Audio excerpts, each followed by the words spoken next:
Ang purpose ng buhay ay lumakad kasama ang Diyos. Sa paglakad natin kasama ng Diyos, kasama ng Panginoong Jesus, makikita mo ang tunay na ganda ng buhay. Maaring physically, maaring sa panlabas, magkakaroon ka ng discomfort sa una. Alam niyo, ang kaharian ng Diyos, ang sabi, ang paliwanag ng Panginoon, sabi ng Panginoon, enter into a narrow gate. Because broad is the way or gate that leads to destruction. Ibig sabihin yan, maraming tao ang lumalakad sa malawak na daan. Yung gusto nila, ambisyon nila, pag nakamalang ko to, magkaroon naman ng ganito, okay na ako. Marami yan. Pero ang makitid na daan, ito yung daan na ating iaalay ang ating sarili sa Kanya. We take up a cross, makitid na daan yun, kakaunti lang ang lumalakad doon. Pero pagdating mo doon sa dulo, itong makitid na daan na yun, makikita mo ang tunay na kalayaan doon.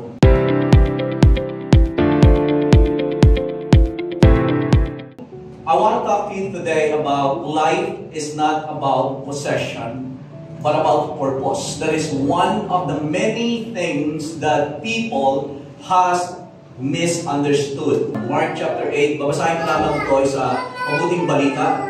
Pinalapit ni Jesus ang mga tao at ang kanyang mga alagad. At sinabi sa kanila, ang sinumang nagnanais sumunod sa akin, ay kinakailangang itakwil niya ang kanyang sarili, pasanin ang kanyang krus, at sumunod sa akin. Ang sinumang magnanais na magligtas ng kanyang buhay, ay mawawalan nito. Ngunit, ang mawalan ng kanyang buhay alang-alang sa akin at sa magandang balita ay magkakamit nito. Ulitin ko ulit, sabi ng Panginoon, pinalapit ni Jesus sa mga tao at ang kanyang mga alagad at sinabi sa kanila, ang sinumang nagnanais sumunod sa akin. Inimbitahan niya ang mga tao, pinalapit niya. Meron siyang mga alagad na sumusunod sa kanya. Merong 12, merong 70 na sumusunod sa Panginoon. Pero tinawag niya itong lahat na sinabi niya, naghagis siya ng isang napaka-open na imbitasyon. Kapag nakilala siya, at marami ang napagaling niya, maraming tao ang namangha sa ginawa ng ating Panginoong Jesus, at kinilala nila ang Panginoong Jesus na tunay ang taong ito ay hindi karaniwang tao. Ang taong ito ay sinugo ng Diyos, may kapangyarihan ng Diyos, merong taglay sa Kanya na hindi nagbuhat sa mundo, hindi nagmula sa kung kanino mang tao, kundi nagtataglay ito ng kapangyarihan ng Diyos. At maraming tao ang sumusunod sa Kanya. Sa pagsunod nila, tinawag nila ng Panginoong Jesus ang lahat at sinabi niya, yun lumapit sila at sinabi, ang sino man nagnanais sumunod sa akin. May tanong ako sa inyo sa ngayon. Nagnanais ka ba sumunod kay Jesus? Honestly speaking, search your heart. Do you desire to follow Jesus? Sa mga talatang ito na ating binasa, hinarap ng Panginoong Jesus ang isa sa pinakamalaking maling akala ng sangkatauhan. Ang maling akala na ang kahulugan ng buhay ay nasa pag-aari, pagkontrol, at pagkamal ng mga bagay. Ito yung kinonfront niya. Kaya niya tinawag, he called the crowd together with his disciples. Kaya niya tinawag at sinabi niya sa mga tao, sumusunod kayo sa akin, may sasabihin ako sa inyo. Sabi niya, ang sino man, see, this is an open invitation. Sino man. Wala siyang pinipili. Ito ay ibig sabihin, open ito sa lahat. Na invitation. Open sa lahat. Ang sino man na nagnanais sumunod. So open invitation siya para sa lahat. Pero merong prerequisite sa pagsunod sa Kanya. Ano yun? Whoever desires, ang sino mang nagnanais sumunod sa akin. Ito ang tandaan nyo. Dapat nakahanda siya na kalimutan ang kanyang sarili. at sumunod sa akin. Bakit kanya? Bakit? Bakit kung tatanungin natin si Lord, halimbawa, bakit Lord ganon? Kung susunod ako sa iyo, bakit ko kailangang limutin ang sarili ko? O bakit ko, ayon sa sinabi doon sa ating binasa na talata, bakit ko kinakailangang itakwil ang aking sarili? At sabi niya, ang sino mang nagnanais sumunod sa akin ay kinakailangan niyang itakwil ang kanyang sarili. Pasanin ang kanyang cross at sumunod sa akin. Bakit kailangan ganun? Lord, hindi ko ba pwede? Lord, hindi ko ba pwede na sumunod ako sa iyo pagkatapos hindi ko na lang itakwil ang sarili ko, mamumuhay ako ng sarili ko, pero sumusunod pa rin ako? Hindi ba yung pwede, Lord? And I believe na yan yung klase ng pamumuhay na buhay ng maraming Kristiyano sa ngayon. Tinatawag natin ang sarili natin na Kristiyano ako, tagasunod ako ni Kristo, may church ako, nag-church ako sa ganito, pastor ko si ganito, right? Tagasunod ako ni Jesus. Pero ang tanong, have you ever come to the place in your life where you denied yourself? Alam niyo itong mensahe ito? Kung kayo po ay medyo nakalin sa grace teaching, hindi ito para sa inyo. Pero ang sinasabi ko sa inyo mga kapatid, this is a sound teaching from the Bible. Ang mali sa mga teaching na grace, na puro lang grace, is nawawala natin ang buong Biblia. Pinakikinggan natin kung anong gusto natin pakinggan. Tama mali? Right? Ayun yung sinasabi ni Paul kay Timothy na in the last days, people will be lovers of themselves. They will heap up teachers for themselves. Amen. But if you want to live, kung nais nating mamuhay na merong kapangyarihan at tunay na klase ng pamumuhay katulad ng isang tunay na Kristiyano, you have to have the whole truth. Hindi ka selective. Mamumuhay ka sa salita ng Diyos. All Scripture is God-breathed and is useful for doctrine, for correction, for reproof, for training in righteousness, right? That the man of God may be complete, thoroughly equipped for every good work. Isang karunungan na sinabi ng Panginoong Jesus, sabi niya, seek first the kingdom of God and His righteousness, and all these things shall be added to you as well. Amen. Yun yung katotohanan na minsan sa atin mahirap i-grasp. Kasi hindi natin makita na ang buhay ay patungkol sa paglakad at pagsunod sa Diyos. Kasi ang akala natin ang buhay ay ipamumuhay natin para sa ating sarili. So therefore, pupunuan natin ang ating sarili. Susuplayan natin ang ating sarili. Iimbakan natin ang ating sarili sapagkat akala natin kapag meron tayo nito, mapupulfill ang ating buhay. Kaya sinabi ng Panginoong Jesus, tinawag niya ang karamihan at maging ang kanyang mga alagad at sinabi, ang sino man sa inyo na nagnanais sumunod sa akin, nakahanda siyang itakwil ang kanyang sarili, limutin ang kanyang sarili, pasanin ang kanyang cross at sumunod sa akin. Ang tanong, bakit pa Lord kailangan kong itakwil pa muna ang sarili ko? Pwede ba ako sumunod na lang sa iyo na hindi ko tinatakwil ang sarili ko? Life is not about possession. And I pray na makita natin, ang mundo ay, alam niyo ang mga tao, ewan ko kung ilang porsyento ng tao ang nagnanais ng mga bagay na ganito. Kapag ang para sa tao ay sundin nila ang kanilang sarili. But life is not about possession. Sinabi na yan ng Panginoong Jesus. Ito ay isang katotohanan ng buhay na dapat nating makita bilang mga Kristiyano. Ito ay susi ng buhay. Na most of us, maaaring nagre-reason pa tayo. Pero these are words even from the Master. Nasabihin ko sa inyo ito, kung ang pangunahing concern ng buhay mo ay iyong sarili, hindi mo magagawang sumunod sa Panginoon. Hindi mo magagawa. Kasi ang paglilingkod sa Panginoon, alam niyo, ang pagsunod sa Kanya, it is a point of no return.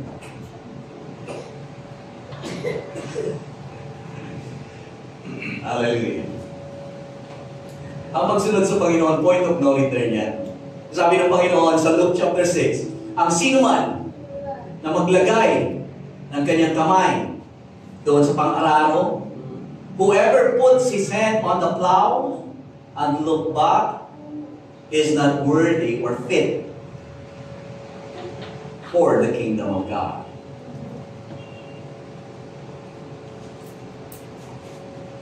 Kung ang kamay mo, nilagay mo, maglilingkod ako sa iyo, Panginoon.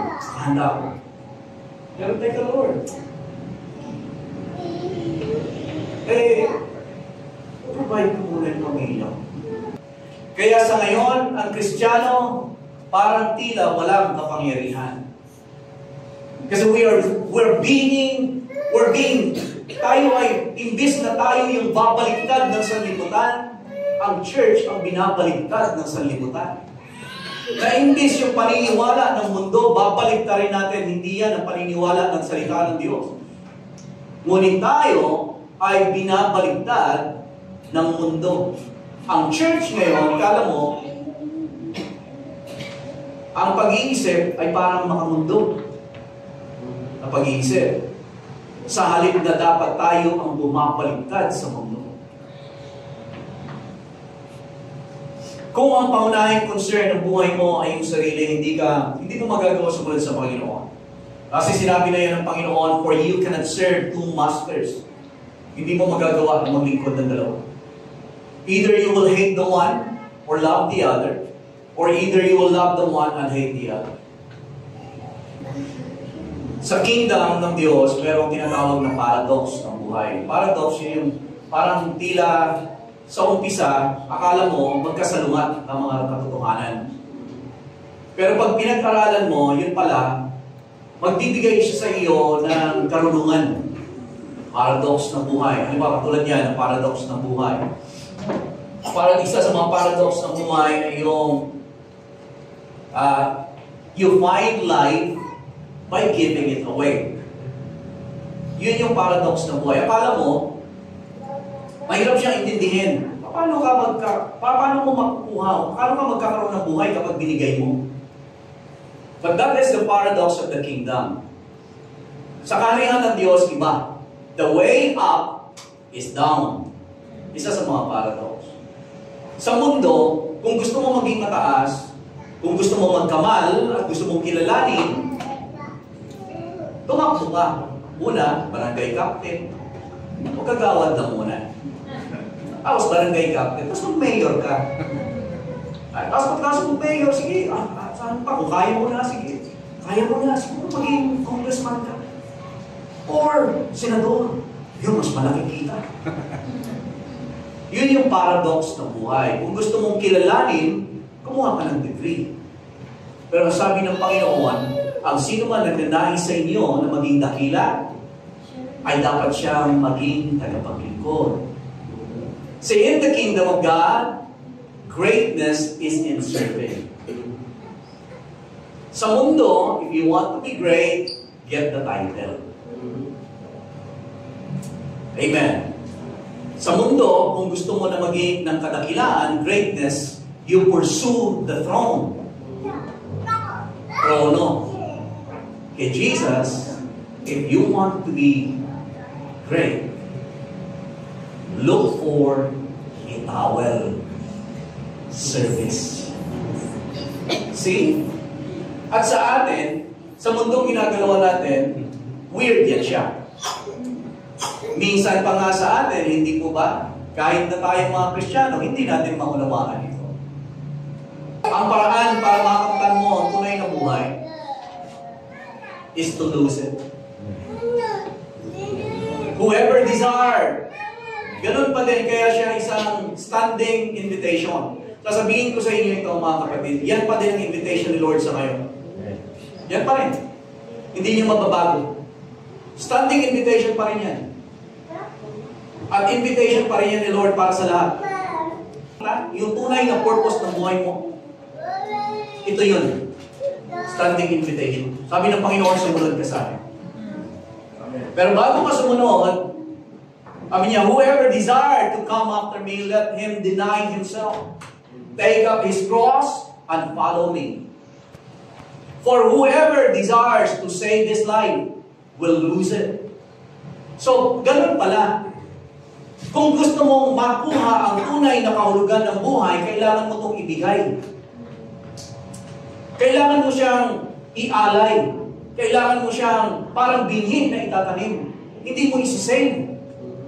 Kasi kapag sinave mo pala ang buhay mo, kapag in-acquire mo ang ganito para maging ganito ako, at kapag naging ganito na ako, then masasabi ko na I am in control, I am satisfied.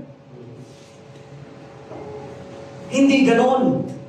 Kasi kapag ganon, at the end of the road, at the end of the journey, makikita mo that the world's view of success is leaning against the wrong wall.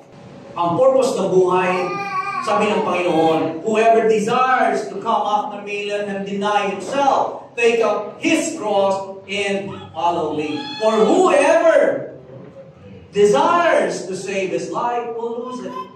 But whoever loses his life for my sake and the gospel will save it.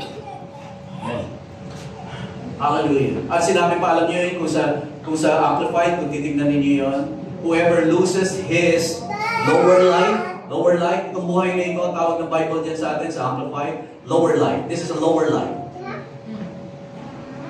Whoever loses his lower life for me and the sake of the gospel will gain the higher life. Sa perspective ng Diyos, alam niyo in God's perspective, the way up is down. The way to greatness is service. The way to possessing is submission or surrender. The way to abundance is in giving. Kaya lang, yun yung misunderstanding ng tao. Ang misunderstanding, mistaking possession for purpose. Ang maling pagkaunawa, pagkakamali, ng pagkakaroon ng pag-aari, magkaroon ka ng pag-aari o ari-arian, ay katumbas ng layunin sa buhay, yun yung mali. Kaya ang tao, hindi man nila yung sasabihin, tanongin mo mga kapitbahay niyo, mga kaibigan niyo, hindi nila sasabihin yan. Pero yun yung kanilang nasa isip. Hindi nila ma-articulate yan. Pero yun yung pananaw nila sa buhay. Na kapag sila ay naging ganito, magiging maayos ang buhay. Sa mundo, ganito yan. If I have more, I am more. Sa Tagalog, ang ibig sabihin, kung mas marami ang pag-aari ko, mas mahalaga ako. Kung kilala mo ang Diyos, at alam mo kung gaano ka kahalaga sa Kanya, hindi mo hahanapin na magkamal ng pananalapi para sabihin mo, if I have more, I will be more. Hindi mo hihingin yun.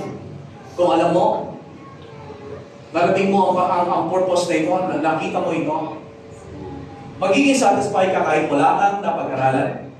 Fulfilled ka. Pero kahit wala kang pera, kung alam mo sino si Lord mo, hindi masaya ka. Alam mo kahit may mga problema ka, kung alam mo kung sino ang Diyos mo at tunay ang paglakad mo, kaya ka. Yun yung gusto makamtan ng mga tao kasi wala silang Diyos. Hindi nila maranasan. Nakakalungkot, hindi din maranasan ng mga Kristiyano. Kasi susunod ako sa Lord, pero hindi ko deny ang sarili ko. Susunod lang ako, Lord, from the distance. Hindi mo makukuha yan dyan. Hindi mo makukuha.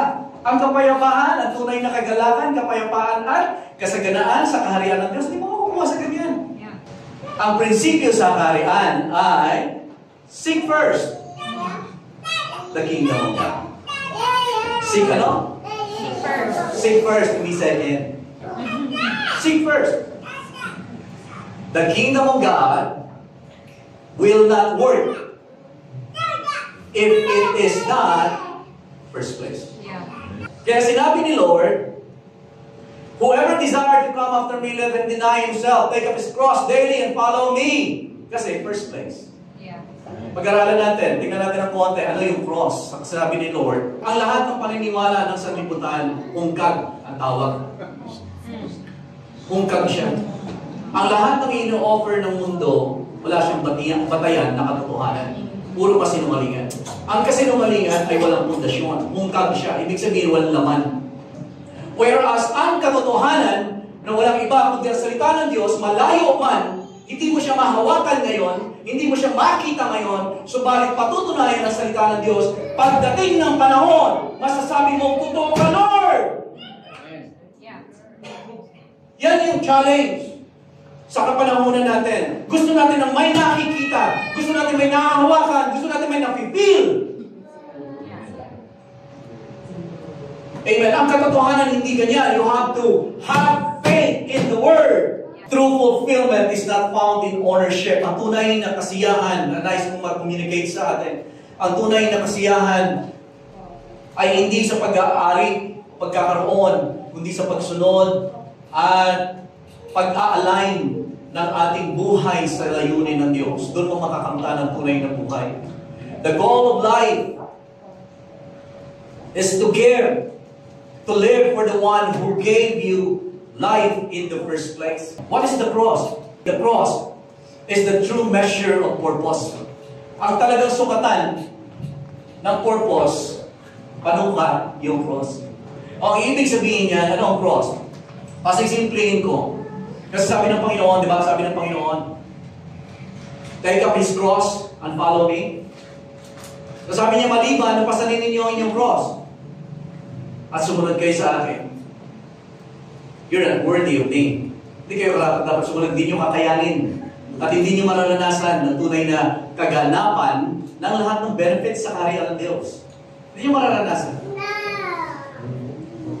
Sumalit na sabi niya, take up your cross. Pero anong cross? Sa simpleng kapamaraanan, yung cross is, pasisimplihin ko sa inyo, the cross is, Father, not my will, but your will be done. Ang cross ay submission to the will of the Father. Ang susi ng buhay is, Father, your will be done, not as I will.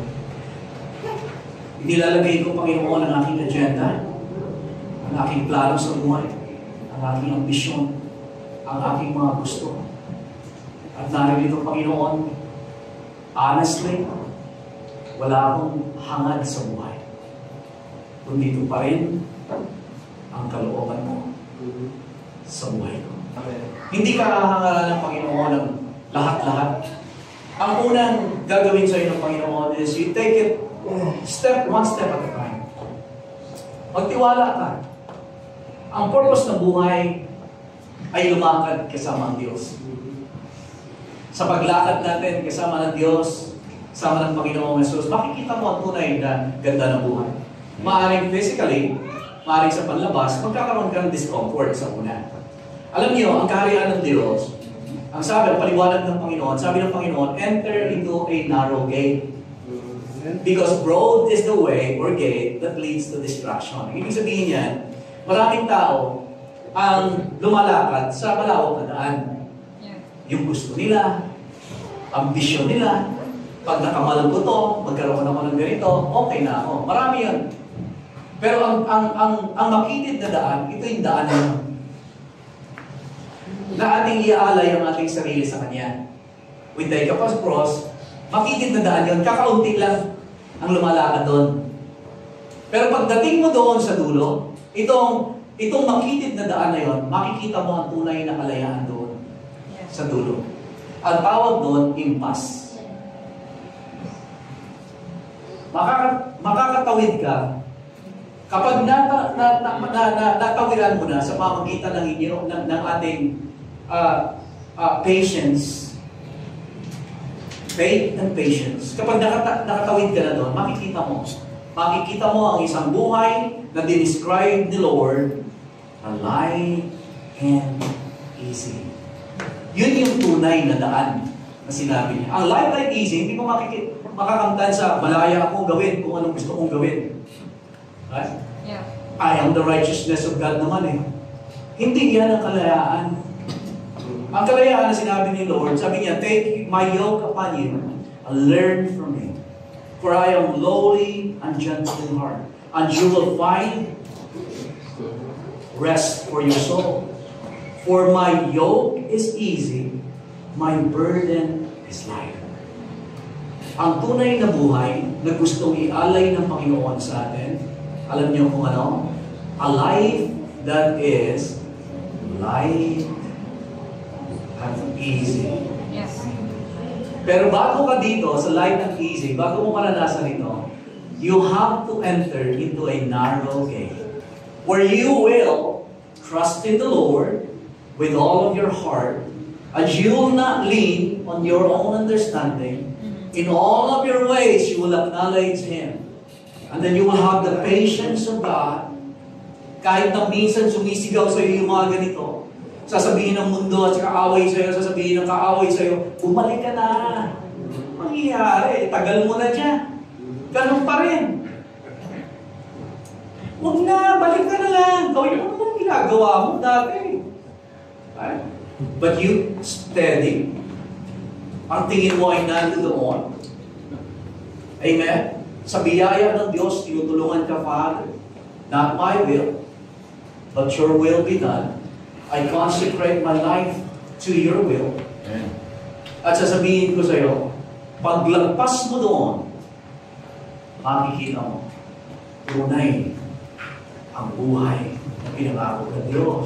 Amen. At sinabi niya, surely, I say to you, sino man kung nag-iwan ng ganito, ganito at ganito, habang kanila ito, sa buhay na ito, at sa darating na buhay. Motive reflection at saka application. Reflection, what defines gain in your life? Tatanungin ko kayo, at I hopefully, maano natin ito. Masulat ninyo at hindi lamang dito sa Sunday ngayon, pero mapagbulayan ninyo sa buhay ninyo. Tingnan ninyo, sa heart ninyo, anong nagde-define ng gain mo? What defines gain in your life? Paano mo masasabi na nagkakaroon ka ng gain sa buhay mo? Paano mo siya nag-engage? What defines gain in your life? What you possess? Or what you're becoming in Christ? Ano yung gain sa iyo doon? Ano yung masasabi mo na, ay, praise the Lord, salamat Panginoon sa ganito. Doon ba sa mga nakakamtan mo? O kung sino ka nagiging kay Kristo Jesus? Ipinagpapasalamat mo ba ng Panginoon? Salamat sa paglago. Salamat Panginoon sa liwanag. By your grace, I'm able to see this. Panginoon, salamat sa mga katotohanan ito, Panginoon. Pinalalago mo ako, Panginoon. I am gaining life. Re-evaluate your pursuit. I-re-evaluate ninyo yung pursuit ninyo. Ibig sabihin kung ano yung mga pinagsusumikapan ninyong marating. Yung gusto ninyong marating. Maging honest kayo, huwag kayo matakot. Halimbawa, sasabihin ninyo, Lord, i-evaluate ko yung buhay ko. Sa totoo lang, Panginoon, gusto ko talaga makapag-aral eh. Huwag kang matakot. Huwag kang matakot. Para ma-search mo sa heart mo. Lord, gusto ko talaga makapagtapos ng pag-aaral eh. Baka naman, Lord, hindi yun yung gusto mo. Ano? Paano ba yun, Lord? Hindi na ako. Right? Lumapit ka sa Panginoon. Sasabihin ko sa iyo, God will be so gentle with you. Ipapakita niya sa iyo kung bakit ka nag-aaral. Amen. Right? At kung maaaring sabihin mo na, Lord, kaya ako nag-aaral dahil sa ganito. Maaaring mali pa yung perspective mo. Kung bakit ka nag-aaral, tuturo sa iyo ng Panginoon, nag-aaral ka kasi ganito yan. Yeah. Tuturuan ka ni Lord. Pag-aaral ka mabuti. Pero huwag yung gawin mo yan. Para makamtan mo yan, ganito, dito ka dumaan. Ito yung dadaanan mo. But evaluate your pursuit. Consider your pursuits. What are you pursuing? Ask, tanongin ninyo ang Panginoon, does this bring me closer to God? Yung pinupursue ninyo, tanongin ninyo ang Panginoon, tanongin ninyo yung sarili ninyo, does this bring me closer to God? To God's purpose? Or farther from it? Pinapalapit ito, pinupursue ko na ito. Pinalalapit ba ako ng Diyos sa Kanya? Kung mas lumalayo, yata ako. Yeah. Dito sa Panginoon. So, tanong natin, consider natin. Personal application number 2, practice letting go. Mag-practice kayo ng letting go. Di ba sabi ng Panginoon, whoever desires to come after me, let him deny himself, take up his cross, and follow me. So para hindi biglaan, mag-practice kayo ng letting go. Kung ano yung mga hawak-hawak ninyo na tinitreasure ninyo, ano ba, pananalapi na lamang. Matuto ka magbigay. Hindi sa sinabi ni Pastor, hindi sa sinabi ng sino man tatayo dito. Sumali Panginoon, magbigay ako sa'yo. This is between you and me. Practice letting go. Ang iba, alam nyo, pagdating sa pananalapi, ay naku, mahirap na lang magsalita. Willing tayong gumastos kung saan-saan. Pero sa church, amen, willing tayong gumastos para sa ating sarili. Pero sa Panginoon, ito ba narinig natin kanina, consider your ways. Amen, ang bahay kagaganda. Ang tahanan ng Diyos, yung mga sakit hindi maayos. Practice letting go, practice giving and trusting. Release control. I-release mo yung control mo. I-release mo yung kung anong kagustuhan mo. I-release mo sa Panginoon. Na para bang meron ka isang bagay na pag hawak mo ito, para bang kontrolado mo ang lahat. Parang dito ako Lord, dito ako nagkakaroon ng payapa ako eh. Bakit ka payapa? Kasi meron akong laman meron akong bank account eh, na may maraming pang pera eh. Pero hindi ko sinasabi sa inyo, i-release niyo lahat yan ha. Okay lang yun. Pero tignan ninyo kung nasaan kayo. Saan nakalagak ang inyong pagtitiwala? Practice letting go. Para pagsunod sa Panginoong Jesus, hindi siya masakit. Lord, Panginoon, I want to be honest, Lord, sa ngayon. Medyo mahirap to. Pero Panginoon, half-bound, susunod ako sa'yo. Magla-let go ako. Magla-let go ko na siya. Amen. And number 3, the last. Live with eternity in mind. Mamungay kayo sa bawat araw. Hindi lang mag-Sunday. Laging ang kaisipan ninyo dapat eternity. Laging ang mindset ninyo kalangitan. Hindi lang pag Sunday.